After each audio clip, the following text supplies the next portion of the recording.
Meus irmãos, a paz do Senhor Jesus. Tudo bem com vocês? Mais uma vez, para mais um comentário das lições bíblicas da Betel Dominical, deste terceiro trimestre de 2018, cujo tema da revista é Israel, 70 anos, chamado de uma nação e o plano divino de redenção. Hoje te convido a vir comigo para juntos analisarmos, refletirmos e pensarmos um pouco na lição de número 8, cujo tema é Conquistando a Terra Prometida. Esta lição ela será dada no dia 19 de agosto de 2018.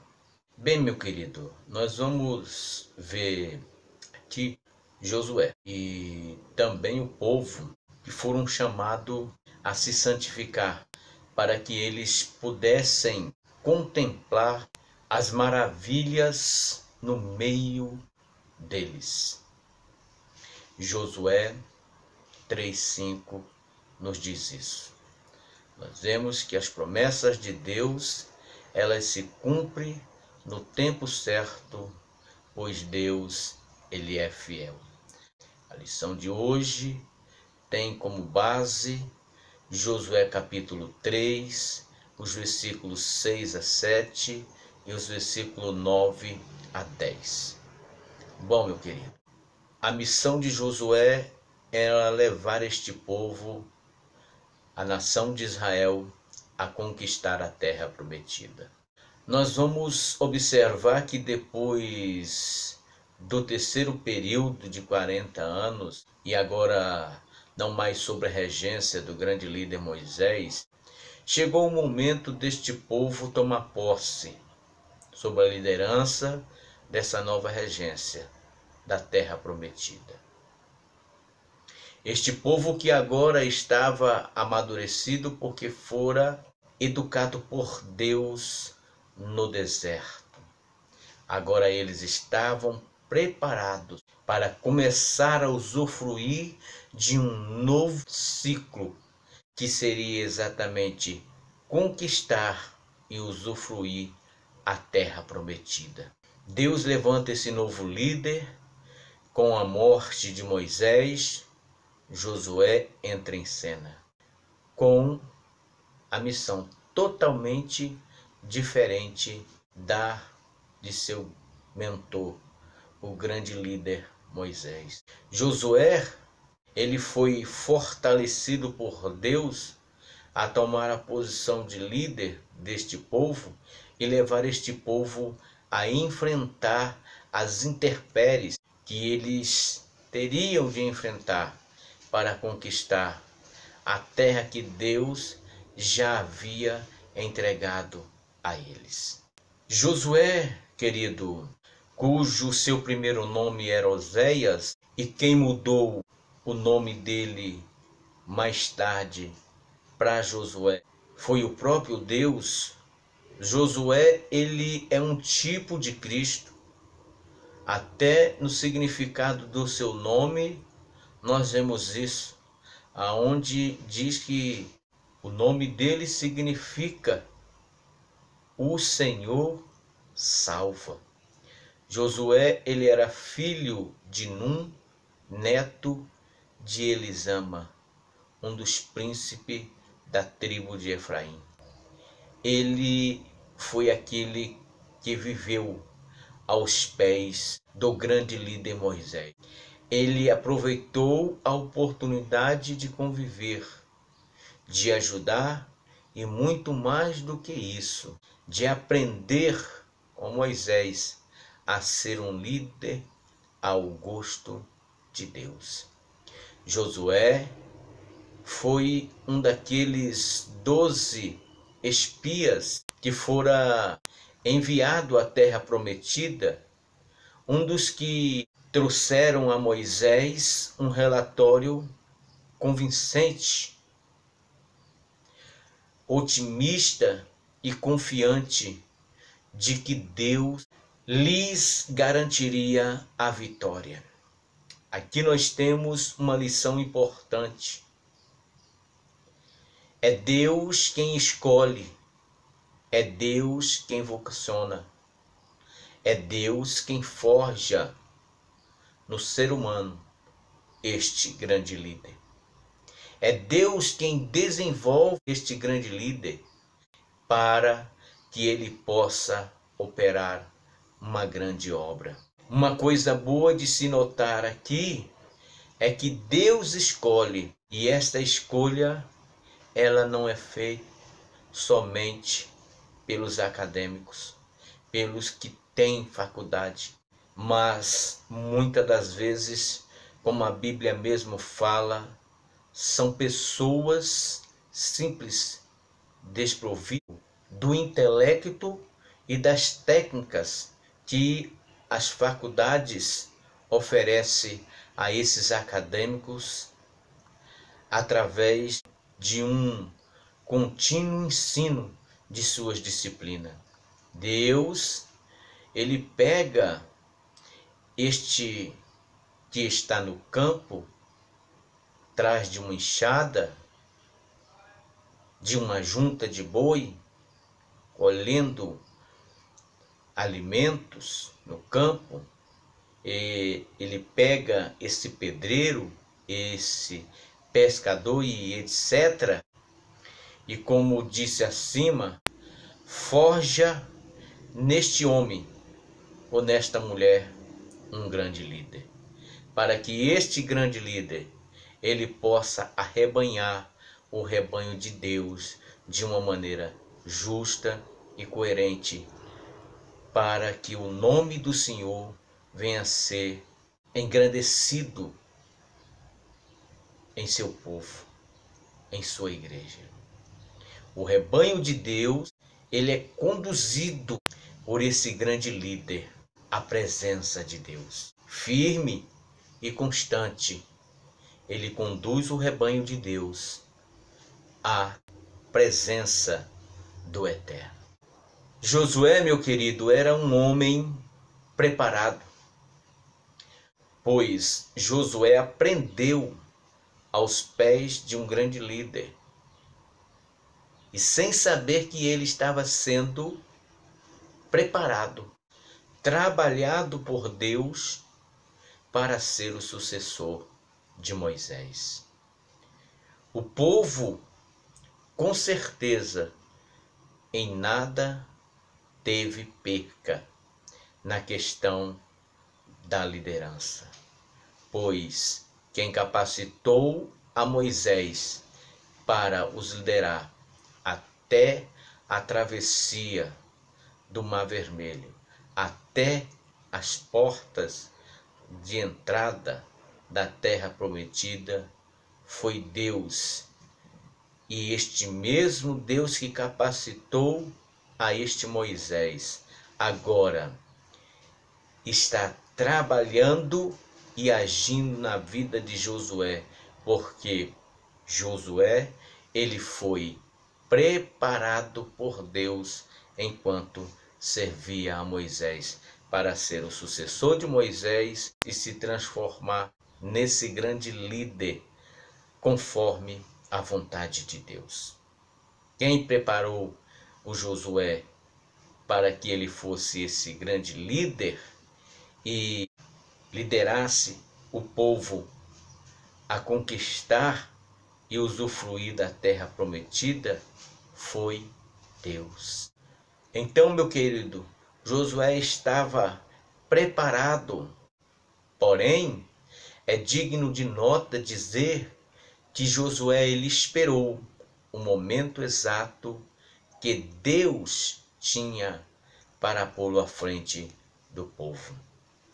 Ele não usurpou, ele não sentiu o desejo de tomar ou passar à frente de Moisés, mas fiel ao seu líder e a Deus, ele esperou e confiou na provisão de Deus, para que no tempo certo ele passasse à frente deste grande povo, a liderá-los com firmeza e determinação, assim como ficou como um marco para a chamada de Moisés.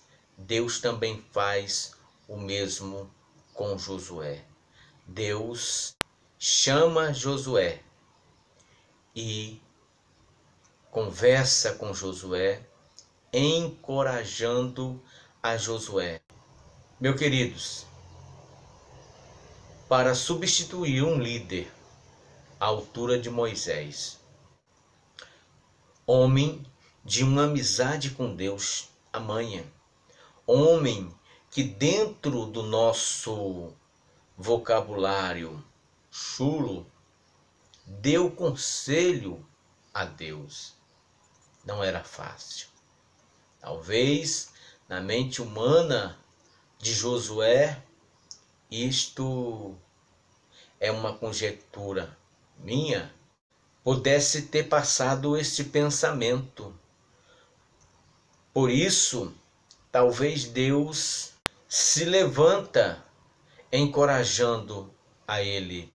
Em outras palavras, Deus disse para Josué que ele tivesse ânimo, que ele se esforçasse e Deus seria o seu cajado, que ele poderia ficar na dependência de Deus, que Deus jamais iria faltar a ele. E assim foi. Como Deus não faltou com Moisés em tempo nenhum, também não faltou com Josué. E aqui cabe outra aplicação.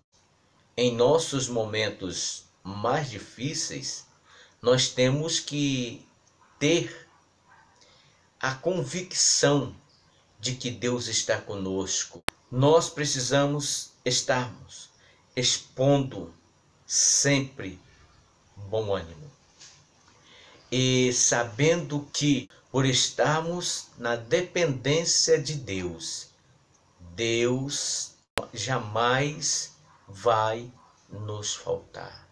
Precisamos ser valentes, firmes, fortes e constantes para avançarmos na obra do Senhor. E como diz o Neemias, grande e extensa é a obra do Senhor. Mas para isso, meu querido, nós precisamos de seguir os mesmos conselhos que Deus deu a Josué. Irmãos, precisamos seguir os mesmos conselhos que Deus deu a Josué. Qual foi, evangelista? Medite de dia e de noite na palavra do Senhor.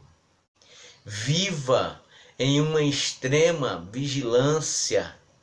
Viva em oração, sempre mantendo a carne sobre o jugo do jejum.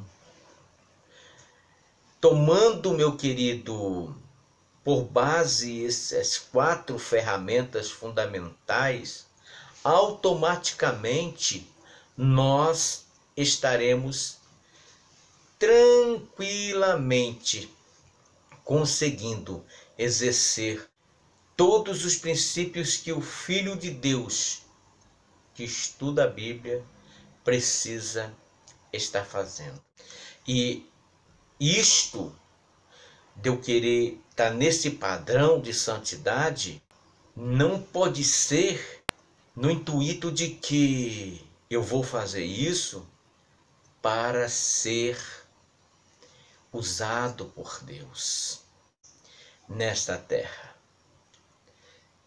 Muito mais como alguns expressam com tanta veemência que parece que o grande clímax do objetivo da vida dele em estar buscando esta intimidade com Deus é ser usado por Deus de uma maneira sobrenatural na terra, para que o nome, como muitos dizem, seja soprado. O clímax, querido, o grande objetivo de nós queremos viver esse padrão de santidade com Deus não é ser um grande líder. Nós precisamos entender que nós temos que fazer isso e viver nesse padrão preparado para que a qualquer momento Jesus voltando, nós possamos estar de coração aberto, de alma limpa, de mãos e bocas puras, dizendo ao Senhor: ora vem, Senhor Jesus. Então, o nosso grande objetivo, querido, é a eternidade com Deus. Podemos ser usados por Deus de uma maneira extraordinária nesta terra, sim, mas nós não devemos nos esquecer que seremos simples ferramentas nas mãos de Deus para que o reino de Deus ele cresça e desenvolva através das nossas vidas. É como o hino da harpa diz: posso ter as mãos vazias, com Jesus me encontrar. Nós temos que fazer um amor, com gratidão, se apresentar diante de Deus, querer ser um grande líder diante de Deus. É para que no dia que chegarmos diante do Eterno, com os nossos cestos, com os nossos depósitos cheios para oferecer a Deus ofertas. Amém?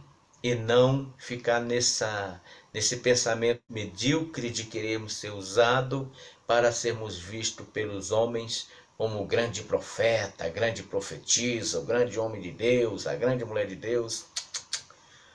Esse não é o nosso objetivo. Em seguida nós temos aí um dos outros obstáculos para que o povo de Deus de fato tomasse posse da terra prometida, que Deus havia prometido dar a eles por herança. Uma terra que manava leite e mel. A travessia do Jordão. Nós temos lições para ser tiradas para a nossa vida. Aqui Deus chama Josué e diz para Josué preparar o povo para atravessar o Jordão. Durante 3 dias, este povo precisaria se lavar, se purificar, para ao fim desses 3 dias eles pudessem contemplar as maravilhas que Deus faria no meio deles. A primeira lição que tiramos daqui, que a nossa vida ela precisa estar sempre em santificação, e assim sempre nós estaremos em íntima comunhão com Deus e sempre estaremos contemplando os projetos, os planos, os feitos maravilhosos do Senhor na nossa vida. Aqui também vemos aí Josué, este grande estrategista de guerra, como Deus trabalhou através dele o preparo do povo, tanto fisicamente como psicologicamente, e também em suas habilidades naturais, para que ele tivesse de fato condição de estar diante dos seus inimigos, enfrentá-los confiando em Deus e também por seus esforços físicos eles saírem vitoriosos dessas batalhas.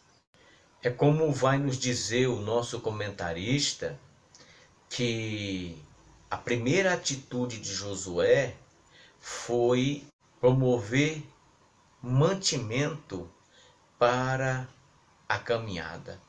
Ele não poderia arriscar a vida do seu povo. O exército hebreu estava organizado e disciplinado, pronto para o combate. Não era mais aqueles escravos fracos, despreparados e humilhados que viviam no Egito. Mas agora eles tinham personalidade. Eles agora estavam alinhados, depois de ter passado 40 anos no deserto, com as instruções que eles recebiam, que eles haviam recebido das leis de Deus, dentro de novos costumes que Deus estava implantando para a vida de seu povo e que vinha sendo pregado para eles. Nesses 40 anos, Deus, por intermédio de Moisés e Josué, traz todo este preparo para este povo. Agora, sob a liderança de Josué, este povo chega ao pé do Jordão, pronto para lutar e sair vencedor. O deserto, ele é indispensável na nossa vida. Pois, como estudamos na lição passada, no deserto, Deus forja o seu caráter, a sua forma, a sua semelhança em nós. É ali, na casa do oleiro, chamado deserto, que Deus molda o vaso.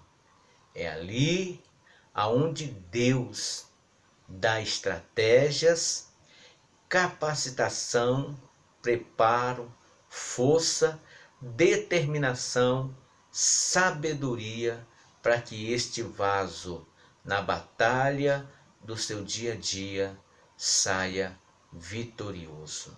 Pois, como a Bíblia mesmo nos descreve, nós temos um inimigo sagaz.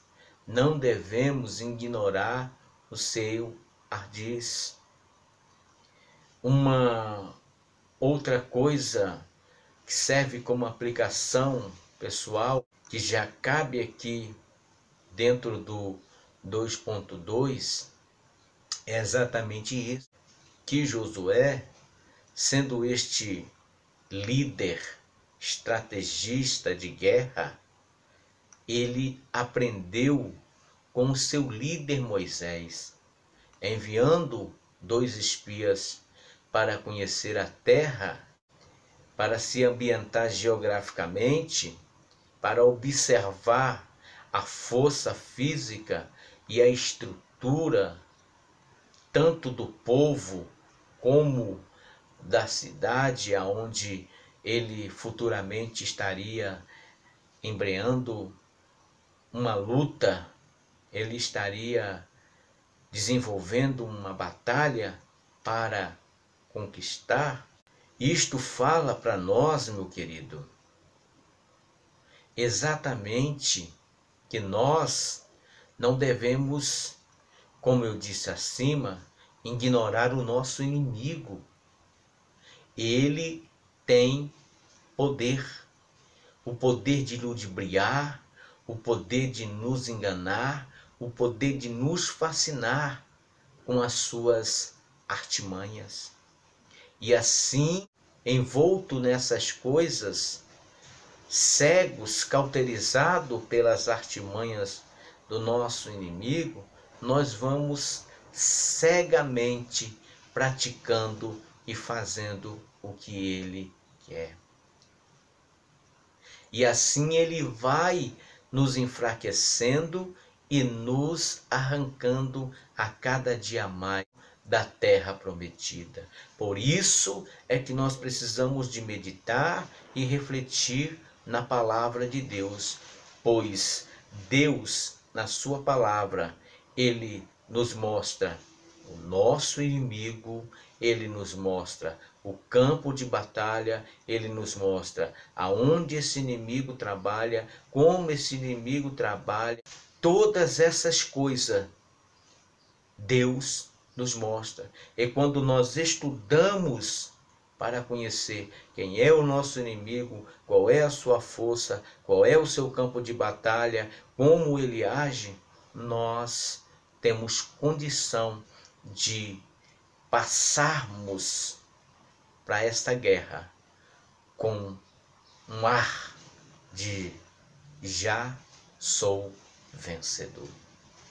Então, meu querido, precisamos de extrema vigilância, porque o nosso inimigo, ele é sagaz e feroz e quer a qualquer custo nos arrancar da terra prometida e levar os nossos corpos espirituais a ficarem caídos no deserto desta vida, mortos e condenados à segunda morte. Lembre-se que a nossa luta, ela não é contra carne e nem sangue. As nossas armas, elas não são materiais e físicas.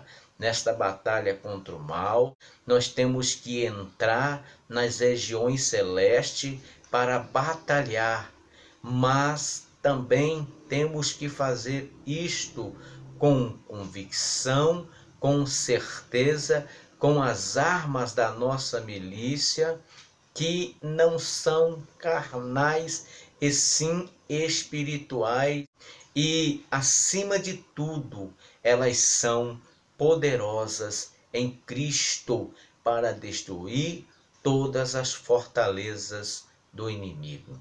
Irmãos, diante das diversas adversidades que passamos, precisamos estar preparados, confiantes em Deus, pois é Ele quem abrirá para nós sempre um caminho que nos levará à conquista. Este povo, esta geração que agora está sob a liderança de Josué, eles até aqui tinham ouvido falar que Deus tinha feito uma grande obra, abrindo o Mar Vermelho e os seus pais atravessando a pés enxutos. Eles ainda não tinham vivido uma experiência tal. E agora eles têm diante deles essa experiência. Eles passam a viver a partir do momento em que eles vê o Jordão se abrindo e eles passando a pés enxutos pelo meio do Jordão. Deus, ele sempre tem a sua multiforme maneira de trabalhar. E isto traz para nós grandiosas lições que serve como uma injeção de ânimo, de força e determinação para que nós possamos prosseguir adiante na certeza de que, independentemente das adversidades que sofremos, nós estamos confiantes e preparados no Deus que nos garante a vitória. Amém, meu querido? Concluindo, em seguida, nós vamos ver que para conquistarmos e sairmos vencedor, precisamos obedecer à voz de Deus.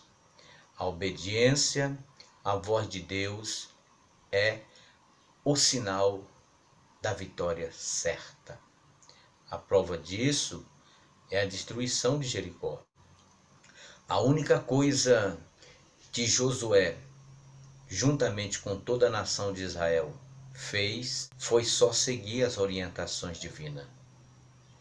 Pois Deus já havia comunicado a Josué que ele entregaria em suas mãos não só a Jericó, mas todos quantos por onde eles passassem a batalhar esta conquista.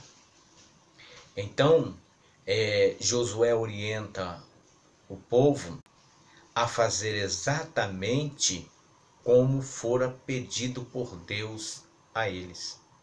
Resultado, meu querido, os muros foram por terra de uma maneira sobrenatural.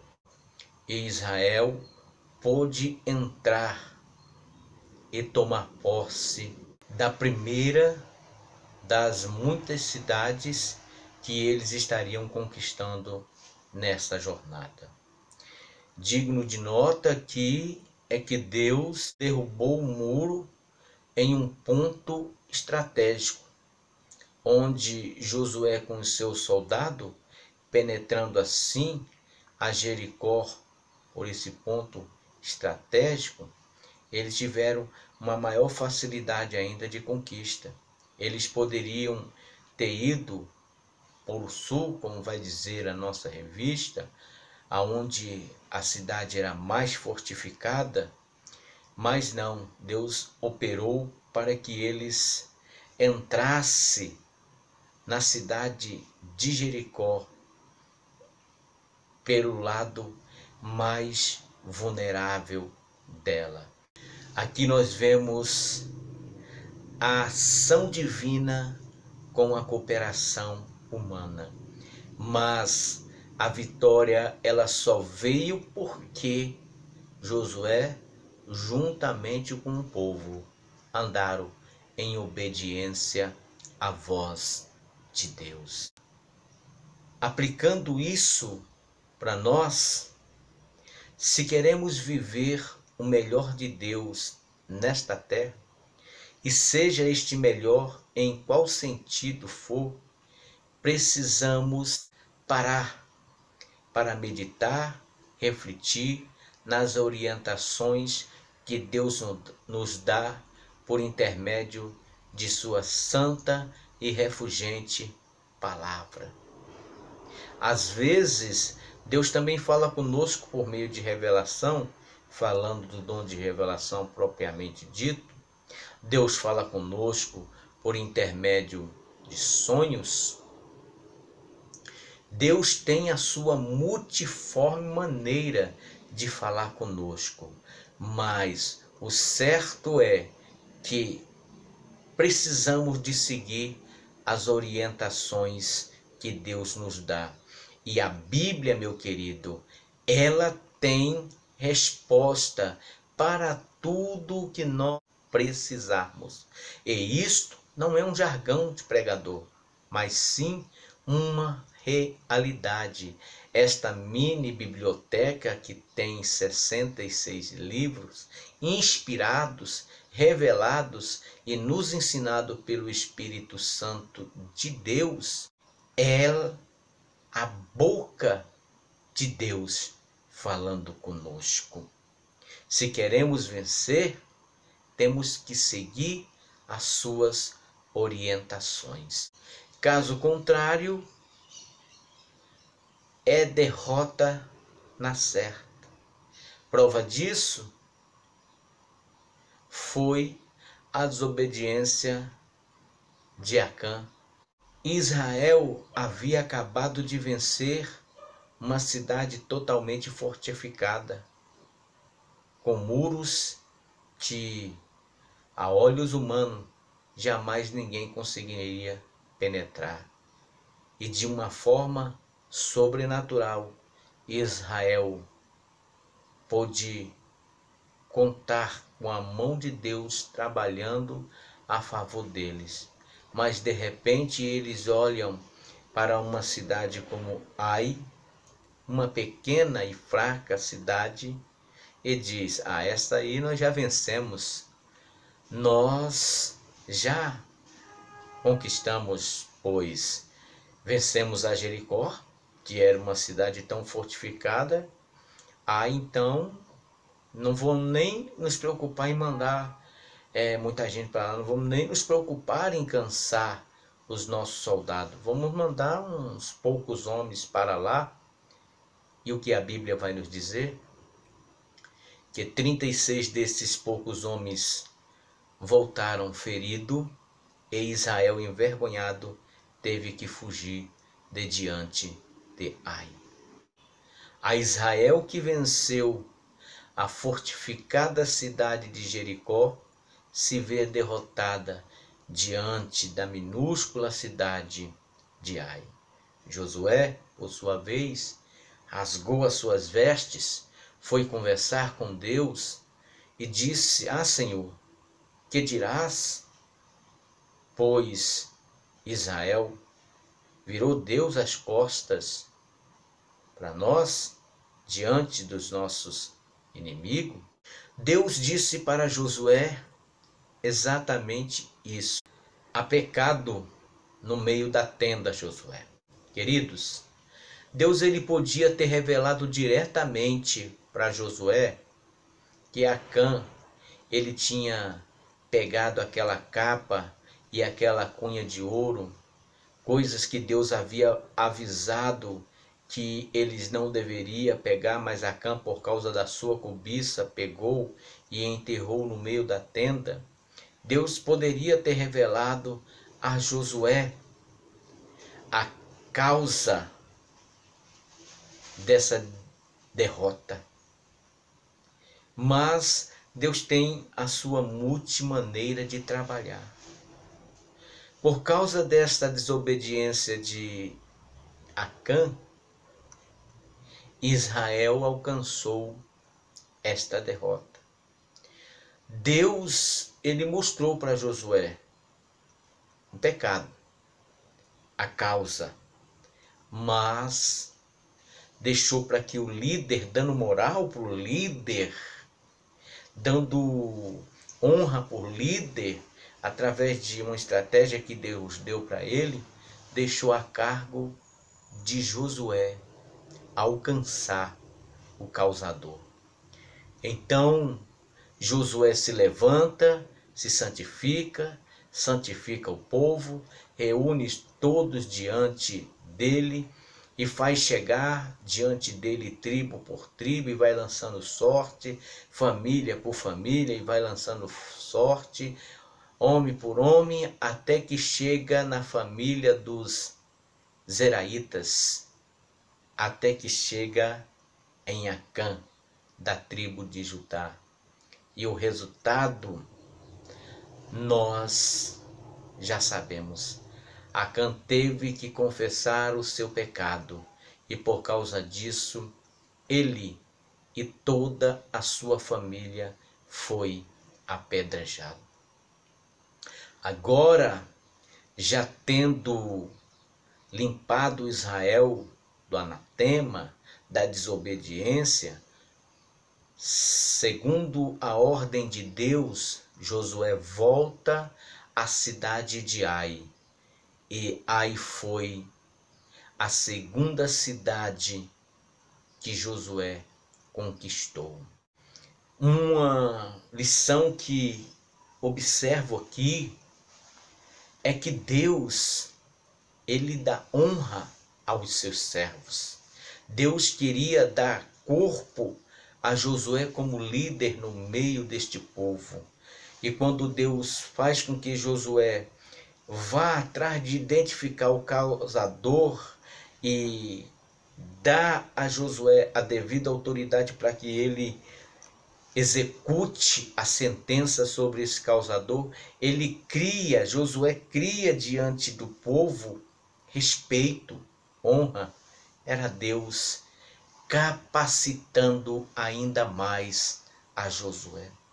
Então, meu querido, O grande cerne desse terceiro tópico é isto: é falar que se nós não caminharmos pelo caminho da obediência, jamais alcançaremos vitória, jamais alcançaremos a conquista da terra prometida. Uma grande lição que fica aqui para nós: o pecado de Acã e a sua punição mostrou para o povo de Israel que Deus não tem compromisso com o desobediente, com quem anda na mão contrária à de Deus. Uma das grandes lições que tiramos aqui também é que, se nós ficarmos vivendo segundo o que o consumismo dita para nós, com certeza nós estaremos correndo o sério risco de perdermos também a salvação. Aqui nós vemos a importância do povo de Deus em andar unido diante do Senhor, pois por causa de um homem ter pecado, trouxe prejuízo para toda uma nação. Se um membro do corpo peca individualmente e mantém-se pecando, todo o corpo ele pode ser prejudicado se o líder não procurar imediatamente usar a autoridade que Deus lhe deu para arrancar o pecado do meio do corpo.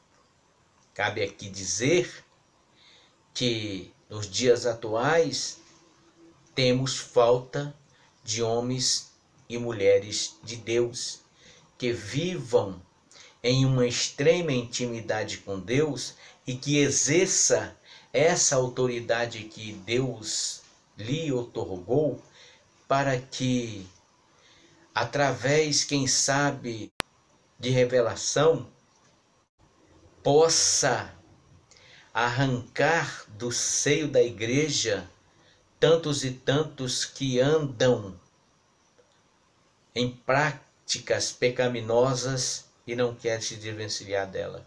Não é ele que vai chegar e arrancar, ele vai chegar e ensinar, disciplinar. Se essa pessoa não quiser adentrar pelo caminho certo, o próprio Deus cuida de arrancá-la, porque a Bíblia diz o quê? Que quem mantém-se no engano não permanece na congregação do justo. Uma vez o pecado sendo tolerado no meio da igreja, este pecado seja de uma pessoa, pode provocar a falta da presença de Deus no meio da sua igreja. A igreja de Laodiceia era uma igreja que tinha muito dinheiro, era rica, só não tinha o principal, a presença de Deus. E por quê? Porque havia no meio dela ali os que toleravam o pecado da avareza. Deus pelo menos disse que se quisesse que a presença dele estivesse no meio deles, era preciso que o pecado fosse tirado.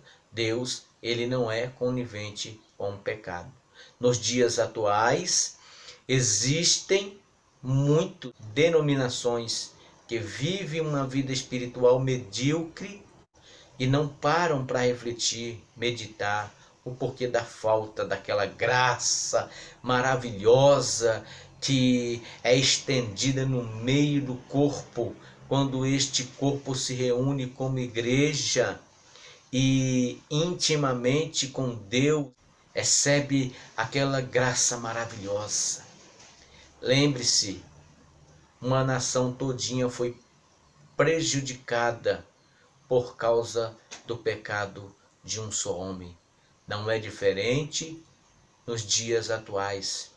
Irmãos, uma fruta podre dentro de uma caixa, de um saco ou qualquer outro recipiente, se ela não for tirada, com o tempo ela vai estragar todas as outras. Estamos precisando de verdade de homens que, por amor, com sinceridade e total dependência e compromisso com Deus, estejam à frente do rebanho para poder tratar aqueles que vivem no pecado, no meio do rebanho de Deus. E não querem se converter dos seus pecados. Lembre-se, a igreja é o corpo de Cristo, morada do Espírito Santo, povo de propriedade exclusiva de Deus, nação santa, sacerdócio real. Portanto, precisamos nos portar como tais. Infelizmente, muitas igrejas estão pagando um alto preço por causa da tolerância com o pecado. A mesma frase que Deus disse para algumas igrejas da Ásia está ecoando para as igrejas nos dias atuais. Tenho contra ti que toleras o pecado no meio de vós. A nossa oração é que Deus, o Deus da promessa, me ajude, te ajude, para que possamos viver uma vida irrepreensível diante dele e diante dos homens. Uma vida responsável. Lembre-se, acima da minha própria vida, acima da minha própria família, acima de qualquer bem que eu possa ter nesta terra, está a eternidade com Deus. E se eu for onivente com o pecado, com certeza estarei colocando de lado a eternidade com Deus, a Canaã celestial. Sigamos o conselho de Paulo que foi dado a Timóteo. Tenha cuidado de ti mesmo. Conclusão: sob a liderança de Josué e debaixo da bênção divina, o povo de Israel iniciou a conquista da terra prometida. Agora, bem mais estruturado, de maneira religiosa, política e militar, a nação de Israel começa a tomar posse das promessas proferidas há quase 5 séculos atrás ao patriarca Abraão. Que Deus em Cristo, meus amados, nos abençoe. Vai aqui o meu agradecimento mais uma vez aos irmãos que nessa semana se inscreveram em nosso canal, também pelos que já são inscritos, pelos comentários, meus amados, pelos compartilhamentos do nosso vídeo. E digo a você, não deixe de deixarem aquele like abençoado, comentem, compartilhem. E se você chegou até aqui e ainda não se inscreveu, se inscreva, aperte aí o sininho das notificações para que assim que o vídeo for postado você possa ser notificado. Até a próxima lição, que será a lição de número 9, os altos e baixos da nação de Israel. Deus abençoe a todos.